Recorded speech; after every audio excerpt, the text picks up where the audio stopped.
Some women don't chase. Some women don't plead. And when they finally stop caring, they aren't erased, they become unforgettable. Carl Jung warned that when the unconscious is ignored, it rules our fate. And nowhere is this more visible than in the quiet withdrawal of the empath, the woman who once carried everyone else's storms, until she saw the truth, the storm was never hers. The INTJ and INFJ empath appears as the healer, the mirror, the sanctuary. Men are drawn to her not for her softness alone, but for something far more dangerous. She awakens what they have buried.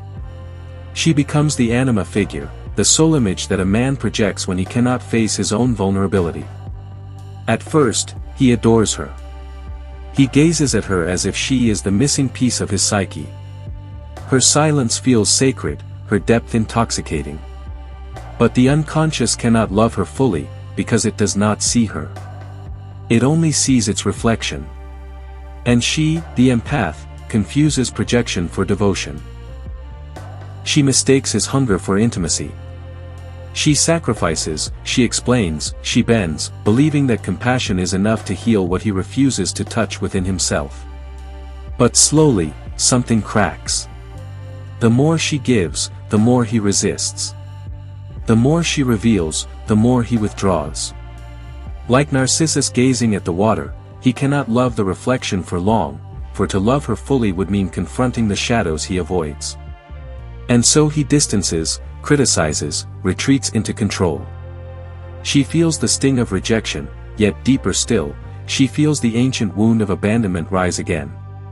The trauma of her childhood whispers, "If you love enough, you will be chosen." She believes the whisper. For a while. But then, something changes. There comes a night when she lies awake, staring at the ceiling, realizing the silence in the room is not her enemy, it is her teacher. She remembers Jung's words, "Until you make the unconscious conscious, it will direct your life and you will call it fate." And in that moment, fate shifts. She begins shadow work. She sees how she became addicted to pain, mistaking it for purpose. She sees how she became loyal to the role of savior, confusing self-abandonment with love. She does not rage. She does not beg. She simply sees, and when an empath finally sees, she stops caring in the old way. She no longer translates cruelty into, "He is hurting." She no longer sacrifices her body at the altar of his confusion. She no longer believes that her worth is measured by how much she can endure. This is not coldness, it is individuation. The ego dissolves its illusions, the anima withdraws its projection, and what remains is a woman who belongs to herself. The man feels it before she even speaks. Her silence is no longer submission, it is sovereignty. He will try harder. He will reach for her with promises, with charm, with pleas. But the empath who has stopped caring has crossed the threshold. She cannot return. From a distance, it looks like detachment. But within her, it feels like rebirth. The Stoics knew this freedom well. What is beyond your control cannot enslave you.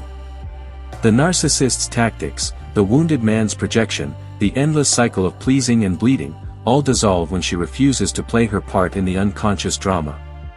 Now she moves differently. Her walk is slower, her eyes clearer, her presence untouchable. She is no longer a mirror for his shadows. She is a flame, and only those who can withstand the heat of self-awareness will remain near her. And so, when the INTJ or INFJ empath finally stops caring, the world shifts. She does not beg. She does not explain. She does not wait. The woman who walks away in silence isn't weak, she simply sees more. New moon. When an empath, especially an INTJ or INFJ, finally stops caring, they are not just leaving a relationship, they are burying an old version of themselves. It is not defeat, it is victory. The one who once carried the weight of everyone's pain now sets their own soul free. There is a strength in silence that screams louder than words. There is a freedom in detachment that chains can never hold. And when she walks away, the world may think she is weak. But the truth is, she has become so powerful that no game, no wound, no shadow can imprison her again. Sparkles. The woman who leaves in silence is the one who is never forgotten.